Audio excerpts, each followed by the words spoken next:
Bonjour les amis, je suis Alma, je suis hypnothérapeute karmique et aujourd'hui je vous parle en tant qu'hypnothérapeute karmique. Donc aujourd'hui, ça fait très longtemps que je n'ai pas fait de planche pédagogique, j'espère qu'il y en a suffisamment sur ma chaîne, mais vous pouvez toujours demander des sujets. Alors suite à la très intense consulte d'hier, je voulais faire un point sur un sujet qui me paraît essentiel, à savoir que les dysfonctionnements actuels peuvent être liés aux vies passées, c'est-à-dire au karma. Comme d'habitude, je vous présente les données, le cas, et vous allez vous faire votre propre opinion. Alors, ici, nous allons voir comment le silence de la jumelle vous aide, en quoi le silence de la jumelle est un cadeau. Nous allons voir qu'il est important d'écouter son intuition et qu'il est important d'écouter son âme et de voir son karma plutôt que de faire des séjours prolongés sur un divan, des séances pendant des années. Je pense que le plus important, c'est d'écouter son âme en état d'hypnose. Alors, quel était le problème évoqué ? Lors de la consultation précédente, à la toute fin, le consultant avait évoqué un problème d'érection avec sa jumelle, beaucoup de désir et en même temps un problème d'érection. Je lui ai donc dit que généralement ce type de problème avait une origine dans les vies antérieures. Vous pouvez avoir scellé un pacte, par exemple, un vœu de chasteté. Vous pouvez avoir été violenté, avoir éprouvé des violences sexuelles qui vous ont bloqué. Il y a tout un tas de raisons pour lesquelles la sexualité est bloquée dans cette vie-ci et l'origine de ces blocages proviennent d'autres vies. Ils ne proviennent pas de l'enfance, ils proviennent d'autres vies. Alors l'origine de la prise de rendez-vous était le silence douloureux de la jumelle. Donc c'est un consultant que j'avais déjà vu et le consultant a ressenti que sa jumelle lui donnait comme une tape sur l'épaule. Alors il s'est demandé s'il devait lui écrire et finalement il lui a envoyé un message auquel il n'attendait pas de réponse, mais ça lui a quand même pesé, c'était douloureux. Il a commencé à avoir plein de doutes et lorsqu'il m'a écrit pour reprendre un rendez-vous, c'est ce qu'il a évoqué. Et maintenant, je vais vous dire ce que l'âme a dit. Alors nous avons commencé la consultation, comme toujours, je lui ai demandé mais pourquoi on se revoit, qu'est-ce que vous avez fait depuis la dernière fois. Je l'avais envoyé vers une collègue à moi, excellente, une excellentissime collègue, Maëva. J'ai dirigé plusieurs d'entre vous vers elle. C'est quelqu'un qui travaille sur le redimensionnement de l'être multidimensionnel. Moi, personnellement, je l'ai vu 3 fois pour travailler mon enfant intérieur. Et il m'a parlé de son père. Alors, je n'avais pas entendu parler de son père dans la consultation précédente. Et c'est ainsi que j'ai découvert que le consultant avait un père violent qui battait à la fois sa mère et les enfants. Il dit que lui s'est fait moins battre que les autres. Alors peut-être que c'est son impression, on ne sait pas. Peut-être que c'est vrai. Mais à un moment donné, étant enfant, il a perdu l'usage de la parole. Donc ça renvoie au silence, vous voyez, de la jumelle. Lui-même a perdu l'usage de la parole et c'est sa sœur qui le lui a rappelé. Alors je lui ai proposé comme syllabus d'explorer une vie avec la jumelle pour voir pourquoi la jumelle ne donnait pas signe de vie et d'interroger l'âme sur le père. Simplement, j'avais l'impression que c'était ces 2 points qu'il fallait voir et nous avons exploré 4 vies, une avec la jumelle, 3 avec le père. Et maintenant, je vais vous montrer les vies avec le père.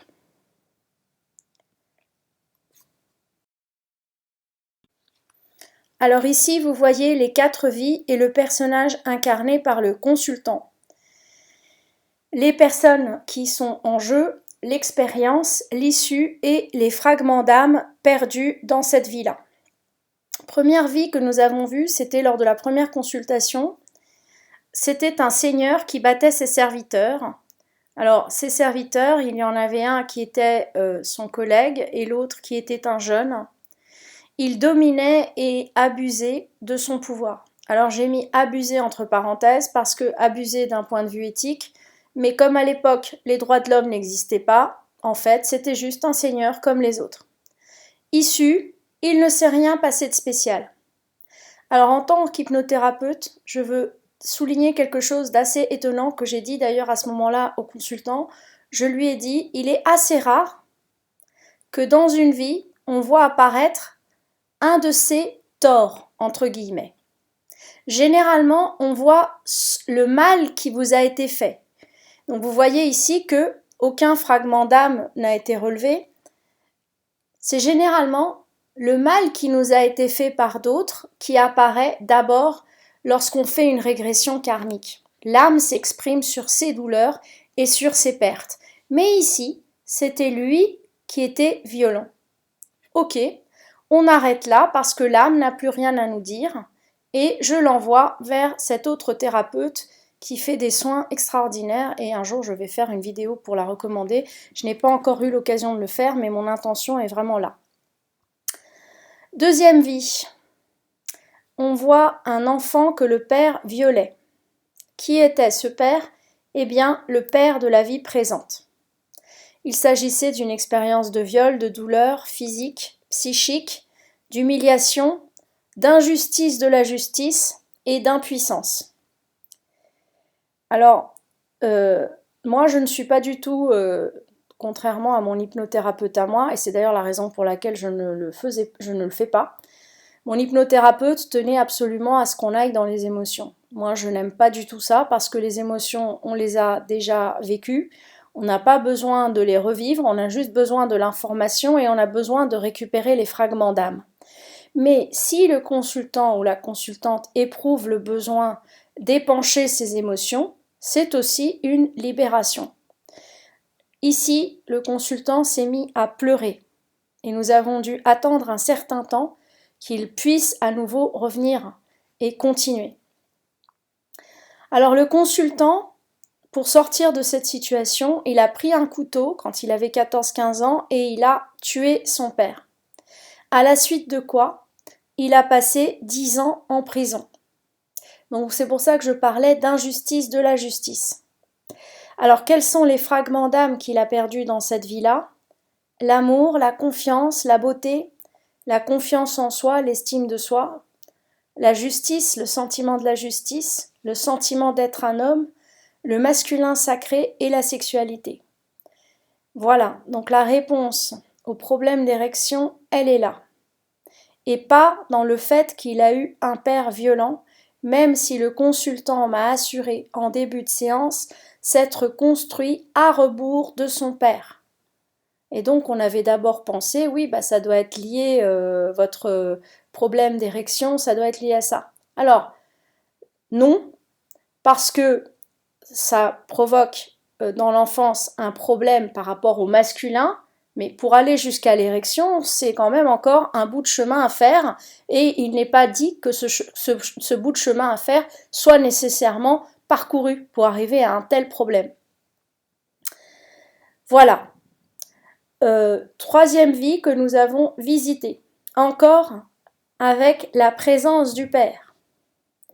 Alors, le consultant était une femme que le patron a étranglée.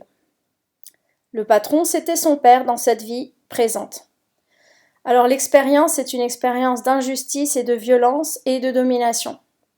Que s'est-il passé? Le consultant est mort et le patron a continué sa vie tranquillement. Donc, encore une fois, ici, la violence est subie. Dans l'autre cas, le consultant s'est rebellé contre la souffrance. Il a tué et mis un terme à cette souffrance, cette douleur, car je rappelle que la sodomie non consentie, c'est quelque chose de très très douloureux. C'est terrible. Alors, ici, la violence, elle était à sens unique. Donc, le consultant est morte et le patron, le père, a continué sa vie tranquillement. Quels sont les fragments d'âme qui ont été évoqués comme perdus par l'âme? Alors, évidemment, ces mots, seule votre âme les comprend. Moi, je ne les comprends pas nécessairement, mais je n'ai pas besoin de les comprendre. On a juste besoin de faire en sorte que le consultant, la consultante récupère ces fragments-là. Le service, mot que je ne comprends pas, la confiance, la sécurité, l'âme, l'image, le courage et l'estime. Dernière vie que nous avons vue, c'était un enfant matraqué par un gendarme. Qui était le gendarme? Le père dans la vie présente. Il y a encore eu cette injustice et cette violence. Alors il s'agissait d'un phénomène ponctuel qui a laissé des marques. Alors, quelles étaient ces marques? Eh bien, les fragments d'âme que j'ai encore une fois listés ici. L'enfance, le sentiment d'être intérieur, voilà, par exemple, là, je ne comprends pas. Le sentiment d'être désiré et l'adulte. Voilà, donc quand on analyse tout ça, qu'est-ce qu'on voit? On voit que, à mesure des vies, le consultant a certes perdu des fragments d'âme, mais il est passé d'une situation où il faisait subir la violence aux autres, où il a ressenti cette souffrance et où il a pu la guérir. Et même si ça nous coûte, le père a accepté d'aider le consultant de plein de façons différentes à l'aider à aller vers plus d'amour et plus de respect envers les autres êtres humains. Alors, voilà, je vous ai présenté un cas, je vous ai présenté des données. Est-ce que le silence de la jumelle vous apparaît maintenant clairement comme une aide? Est-ce que vous vous rendez compte que si la jumelle ne lui avait pas imposé ce silence, le consultant ne m'aurait pas écrit à nouveau? Est-ce qu'il vous apparaît clairement que la réponse au blocage se trouve en vous? Que c'est votre âme, et votre âme seule, qui peut vous donner la réponse? Pour finir, je voudrais évoquer deux beautés. La première, c'est que pendant cette régression, j'ai clairement ressenti la présence de la jumelle pendant qu'on explorait les vies antérieures et pendant le soin, et qu'elle était très émue et très encourageante. Elle était vraiment pleine d'amour, et c'est comme si elle disait, j'entendais dire, bravo mon amour, je suis fière de toi. Vraiment, j'ai senti que la jumelle était émue de voir comment son jumeau se guérissait. À la fin, donc c'était encore une fois une séance très très éprouvante qui a duré 2h55. Eh bien, j'ai demandé au consultant si il était à la source et recevait la lumière.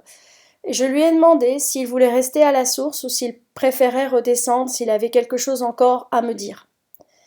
Alors quand on est à la source, personnellement, il vaut mieux y rester. Donc je me suis dit, bon voilà, je le laisse là. On arrête là, et puis quand il aura à son rythme décidé de redescendre parce que c'était très très lourd, eh bien il redescendra. Mais il a préféré redescendre. Et qu'est-ce qu'il a dit à ce moment-là? Je lui ai dit, alors qu'est-ce que vous vouliez me dire? Il a dit, je voulais vous dire merci. J'ai trouvé ça très très beau, parce que il m'a dit, je me suis trouvé délivrée d'un très grand poids. Je l'ai ressenti aussi, hein. C'était d'ailleurs une des séances les plus intenses, et je pense que c'est une séance dont je vais me souvenir très souvent. Il y en a quelques-unes comme ça. Voilà. Moi aussi, j'ai eu ce sentiment vraiment de délivrance, de quelque chose, d'une vraie prison dont on ne sortait pas. C'est quand même une prison dont on n'est pas sorti pendant 4 vies. 4 vies, c'est-à-dire les 3 vies avec le Père et cette 4e vie, la vie actuelle. Voilà. Voilà les amis, j'espère que cette capsule pédagogique vous a plu. Je suis d'accord avec la devise de France Culture, la matinale de France Culture. Comprendre le monde, c'est déjà le transformer. Je pense que lorsque vous comprenez les choses, vous-même, par vous-même, quand on vous montre des cas, vous êtes en mesure d'avoir des compréhensions en vous et de les transformer et de transformer des choses. Bien sûr, ce n'est pas suffisant. Je n'arrête pas de dire que la compréhension ne suffit pas. C'est le point de départ. C'est la pratique et c'est le fait de mettre en place des actions qui changent les choses. Alors j'ai donné des devoirs à faire aux consultants et comme c'est un consultant très sérieux, je sais qu'il va les faire. À très bientôt les amis!